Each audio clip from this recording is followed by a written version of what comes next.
자, 사관학교 특징 여러분들 다 잘 알고 있겠지만 문항수나 시간은 뭐하고 똑같아요? 수능하고 똑같죠. 근데 차이가 불과 몇 년 전까지만 하더라도 어떤 특징이 있었냐면 사관학교 문제와 수능은 완전히 별개의 문제다. 왜? 내는 주체가 달랐으니까. 그래서 이전 기출을 보면 육사, 해사, 공사, 뭐 간호 다 달랐지만 이제 공통이라는 걸로 나와버리죠. 그러니까 사실은 수능 문제하고 거의 유사합니다. 좀 착각하지 말아야 되는 게 하나가 뭐냐면 평가원에 나왔던 거 사관학교에 나올까요? 안 나올까요? 나오죠. 사관학교에 나왔던 게 평가원에도 나옵니다. 그러니까 이제 결국 교류가 되고 있다는 얘기니까 보는 방법은 결국은 똑같다. 그러면 이제 구조적으로 한번 가보자는 얘기죠. 자, 먼저 보면 화법과 작문 같은 경우는 수능에 비해서 굉장히 길이가 길죠. 일단은 보는 순간 좀 짜증이 날 정도고 특히 뭐 매스컴에 대한 이야기를 굉장히 많이 다룹니다. 두 번째 같은 경우는 문법. 사실은 일단 크게 보면은 문법에 대해서는 기본기를 굉장히 많이 다지고 또 변별력을 높이기 가장 좋은 게 문법 파트죠. 그래서 이건 기본이 없으면 바로 이제 떨어질 수밖에 없는. 그래서 여러분들이 아마 1년 내내 준비하면서 또는 작년부터 올해부터 하더라도 문법 많이 했을 거예요. 그쵸? 뭐 인상을 보니까 그렇게 대답을 자신 있게 하진 않는데 할 거라고 믿고요. 그래서 사실은 문법은 수능보다 어려운 문제들이 출제되는 경향이 꽤 있다라는 거. 자, 오늘 노란색으로 된 게 뭐냐면 우리가 한번 좀 집중해서 해보고 싶은 것들. 사실은 시간을 가장 많이 줄일 수 있는 파트가 어떻게 보면 뭐예요? 독서죠. 긴 지문을 빠르게만 풀 수 있다라면 읽어야 될 시간. 그걸 줄여서 어디에? 어려운 문법에 투자할 수도 있고 또는 화작문을 읽어가면서 뭐 할 수도 있다? 문제를 맞출 수도 있겠죠. 물론 시도 마찬가지죠. 소설도 마찬가지고.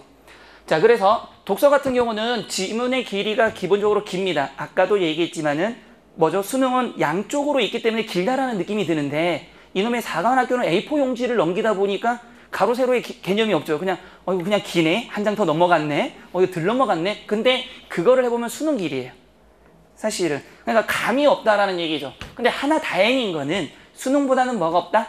복잡한 추론 문제는 덜 나오고 있다. 그래서 수능 여러분들이 모의고사를 보다 보면 어떤 일이 생겨요. 뭐 우리가 흔히 말하는 뭐 수학으로 보면 킬러 문제라고 하고 국어에서 보면 뭐죠? 학생들을 전부 다 좌절로 빠뜨리는 문제들이 있죠. 가끔은 경제 파트라든가 과학 파트라든가 이런 데서 그런 유형의 문제는 거의 나오지 않고 있다라는 거죠. 그래서 오늘 하는 걸 집중적으로 해서 여러분들이 이걸 그대로 하라는 얘기가 아닙니다. 지금까지 해왔던 거를 꾸준히 해서 시험을 보되 만약에 시간이 모자란다면 오늘 한 걸 잘 기억해두면 분명히 여러 문제를 맞출 수가 있다라는 거. 네 번째 문학. 전체적인 내용을 물어보기도 하지만 뭘 물어본다? 세부. 저게 중요한 거죠. 세부적인 걸 물어보다 보니까 전체 내용에 대한 뭐를 알지 않아도 내용을 다 모른다 하더라도 부분 가지고 뭐 할 수 있다? 풀어낼 수 있다라는 거죠. 그럼 제가 이렇게 물어볼게요.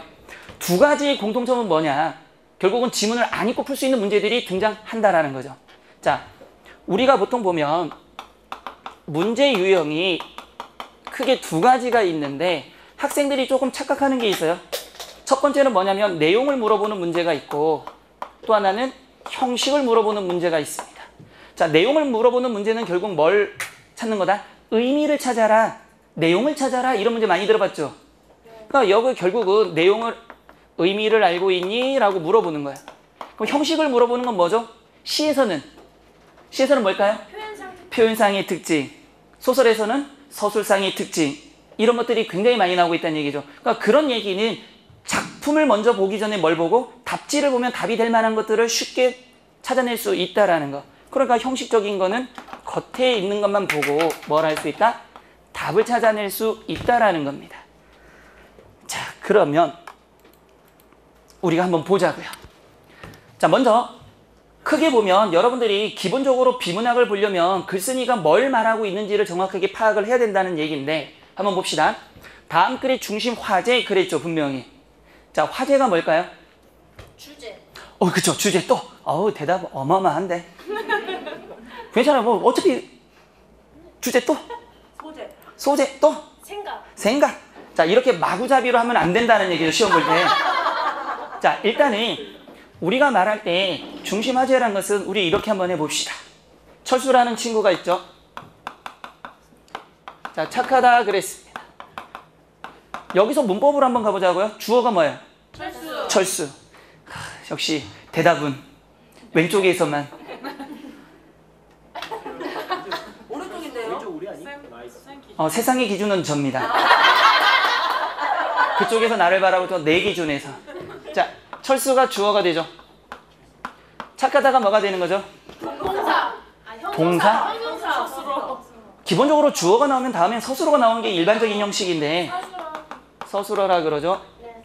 자, 철수인데 어떤 철수라고 하면 키 큰이라고 해봅시다. 매우 착하다고 해봅시다. 그럼 키 큰이 꾸며주는 게 철수. 그러니까 주어를 꾸며주는 모든 걸 합쳐서 우리가 뭐라고 하냐면 주어 부라고 하는 겁니다. 그러면 서술어를 매우는 서술어를 꾸며주죠. 그러면 이거를 뭐라고 한다? 서술부라고 하겠죠. 근데 문제는 주어부 서술부라는 거는 사관학교도 마찬가지고 수능에도 마찬가지고 단 한 번도 쓰질 않아요. 이거를 말을 바꿔야 된다는 얘기죠. 누가? 고등학생이 시험을 봐야 되니까. 결국은 주어부는 뭘 말한다? 글쓴이의 화제 대상이라는 단어로 고쳐서 나올 거고 서술부라는 건 뭘로 고쳐서 나온다? 속성, 관점, 태도라는 말로 고쳐서 나옵니다. 근데 여러분들이 만약에 시험을 보다 보면 많이 들었던 단어가 뭐냐면 글쓴이의 관점으로 적절한 것, 이것의 속성으로 적절한 것, 화제로 적절한 것 이런 식의 단어가 많이 보이면 자 화제를 물어보면 단순하게 뭘 찾으면 된다? 주어 찾으면 된다. 속성 찾으라면 뭘 찾으면 된다? 또는 관점을 찾으라면 뭘 찾으면 된다? 서술어를 답지에서 찾으면 정답이죠. 이게. 자 그럼 한번 봅시다. 다음 글의 중심 화제 그랬죠? 네. 그럼 쉽게 말하면 뭘 찾으라는 얘기예요? 주어. 그러면 저 지문에서 주어가 뭐죠? 산소. 그러면 정답은 산소 이렇게 되겠죠. 됐죠? 자, 그 다음에 두 번째를 보면 두 번째 나타난 건 뭐가 나타났죠? 문제가? 속성. 뭐의 속성? 자, 저게를 잘 봐야 되는데 현대 기업의 속성이니까 자, 지워놓고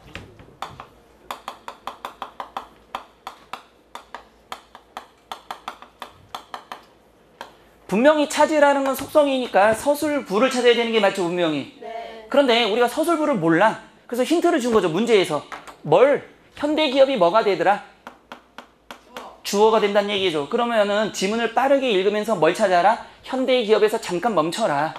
그 다음에 현대기업 다음에 서술부를 네가 찾아라. 이런 뜻이 되는 거죠. 자, 그러면 첫 번째 문단에서 혹시 현대기업 있어요? 없어?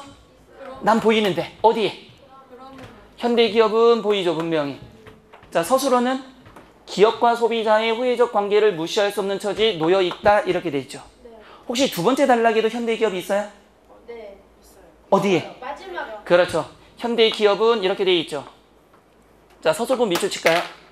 단기적으로 이윤만을 추구하겠다는 태도를 버리고 드럽게 기네 이 부분은. 소비자의 생활 수준과 문화를 향상시키는 방향으로 기업 활동을 전개하게 됐다 이렇게 나와 있는데 문제는 현대기업이 몇 개가 나왔어요 지금? 2개. 서술부도 몇 개 그러면? 2개. 근데 문제는 기업의 속성을 찾으라 그랬으니까 이 2개의 뭘 찾아내면 돼요 지금? 공통점을 찾아내면 정답인데 잘 봐요. 공통점을 찾을 때는 절대 내용을 이해하지 말고 첫 번째는 단어가 있느냐. 첫 번째는 단어가 있으면 그게 정답이고 단어가 없으면 범위를 찾아야 돼. 철수 착하다요 공통점이. 근데 착하다라는 말이 없으면 어떤 범위를 찾으면 돼요? 철수가 착한 행위를 한 지문을 찾아내면 된다는 얘기예요. 이해됐어 안 됐어요? 그러면 얘 2개에 혹시 일단은 공통적인 단어가 있을까? 있어요. 뭐? 소비자. 그렇지, 소비자. 자, 소비자라는 공통적인 단어가 있다라면 답지에서도 뭐가 있는 답지와 뭐가 없는 답지?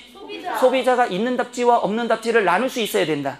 자, 그러면 1, 2, 3, 4, 5번 중에서 일단 소비자가 들어간 답지는 5번. 밖에 없어요? 네. 5번밖에 없어? 그러면 네, 맞아요. 네. 맞는 줄 알았어요. 자, 그러면 소비자가 있는 게 5번밖에 없다라면 정답은 몇 번? 5번이 된다는 얘기죠. 근데 다른 문제도 풀다 보면 거의 유사합니다, 이게. 그러니까 여러분들이 이게 마지막 남은 시간 일주일 동안은 기본적으로 지금까지 했던 걸 정리하는 것도 물론 중요하지만 내가 시간이 모자라면 빠르게 찾아야 되니까 구조적인 걸로 한번 가보자고요. 자, 다음에 여러분들이 지금 이걸 배우는 구조를 가지고 4개년 동안의 기출문제들 있죠, 지금. 뒤에 보면 사관학교 기출문제들이 있는데 거기에 그대로 적용할 겁니다. 그러니까 이거는 그냥 이것만 하는 게 아니라 이게 사관학교의 문제에서는 어떻게 적용되고 있는지 거기에도 맞는지 한번 확인해 보겠다는 얘기니까. 자, 보시면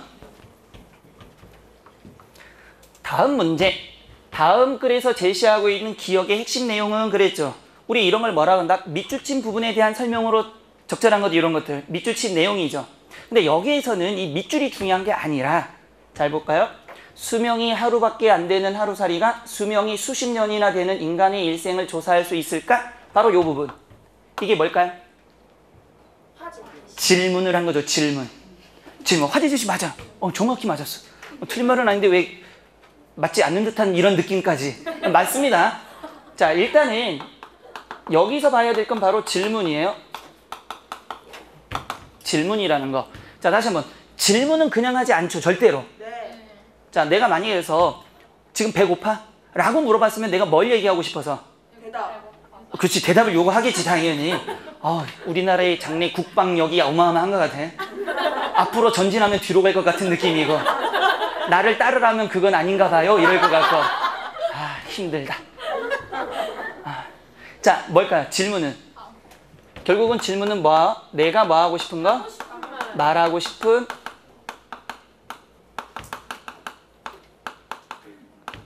범위를 무엇해 준다? 한정하는 기능입니다.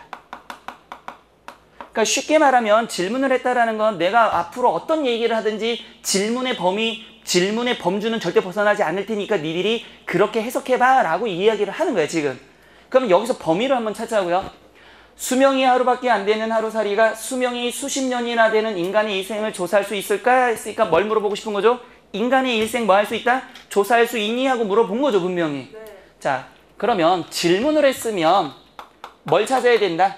대답. 답을 찾아야 된다. 이게 글쓰기에 뭐가 될 테니까? 주장이 될 테니까. 근데 문제는 이 답의 위치가 정해져서 나온다는 얘기죠. 특별한 경우가 아니면.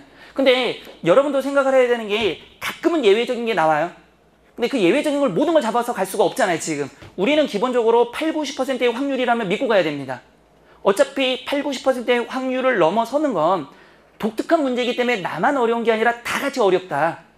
그러니까 8, 90%는 무조건 구조라고 생각을 하셔야 되니까. 자, 그러면 주장인데 답의 위치가 세 가지. 어디에 있을까? 바로 뒤에. 그렇죠. 일단은 물어봤으면 밥 먹었니? 했을 때 뭐라고 얘기할 수 있어? 네 하고 질문이 있는 바로 뒤에. 뒤에 나올 수도 있고요. 그 다음에 뭐가 있어요? 밥 먹었니? 하면 지금 시간이 몇 시인데 그래서 밥 먹었냐고 뭐 벌써 먹을 때인가? 밥 먹었냐고 지금 먹었냐고? 응 이럴 수도 있잖아요. 더럽게 말 긴 애들. 그럼 어떻게 있다? 질문이 있는 어디에? 문단의 끝. 자, 이렇게 본다라면 1번과 2번 같은 경우는 결국은 뭐가 된다? 질문을 했으면 대답은 어디에 나온다? 그 문단 안에 해결이 된다. 근데 문단에도 뭐가 없는 경우가 있어? 대답이 없는 경우가 생긴단 말이에요. 그러면 마지막으로는 어디에 나온다? 다음 문단 처음. 다음 문단 처음이 아니라 마지막 문단에 나온다는 얘기죠. 이러면은 뭐가 돼버린다? 미괄식이라고 하는 형식이 형성돼 버리는 거죠. 미괄식의 형식이 된다. 됐죠? 그래서 우리가 보통 주장을 어디에 있더라? 앞쪽이나 뒤쪽에 있다는 얘기를 많이 하죠. 그래서 앞에 있으면 두괄식, 뒤에 있으면 미괄식 이런 식으로.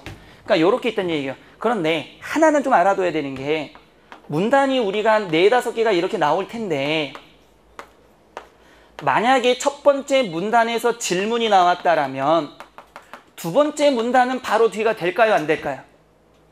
두 번째 문단 이쪽은 바로 뒤가 될까요? 안 될까요?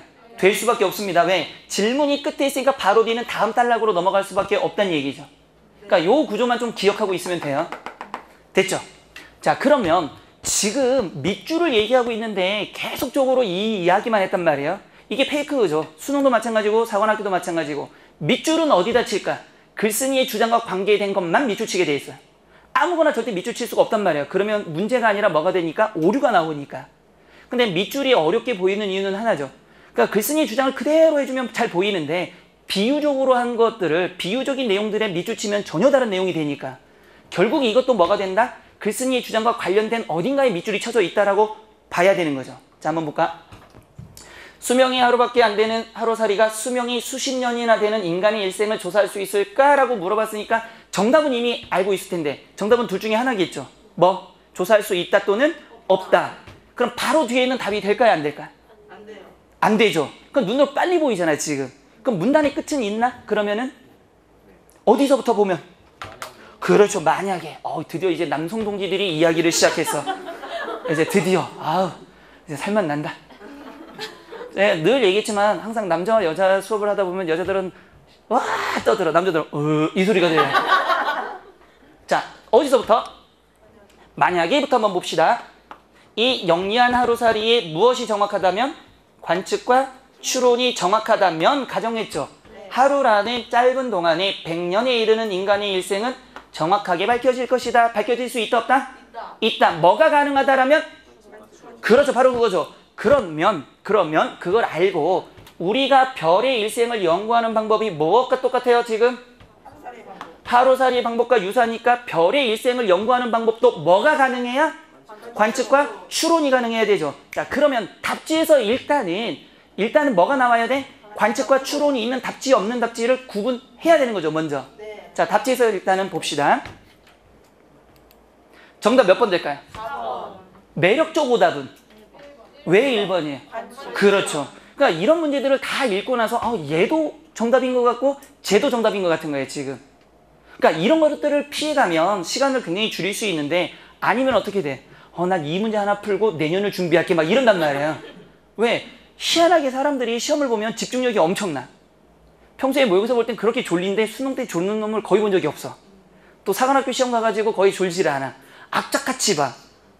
일부 조는 사람들은 뭐 인생 끝난 거고 그럼 뭐 시작과 동시에 끝난 거니까 대부분이 그러잖아. 그러니까 내가 시간을 항상 얘기할 때 시간을 체크 잘하라는 게 뭐냐면 집중을 하면 어느 만큼의 시간이 가는지 알지 못하기 때문에 그 습관을 들이기 위해서 경우에 따라서는 1분 30초 해놓고 띠끝 삐빅삐빅 울리게도 만들잖아. 그걸 이제 몸에 익숙하게 하기 위해서. 이해되셨죠?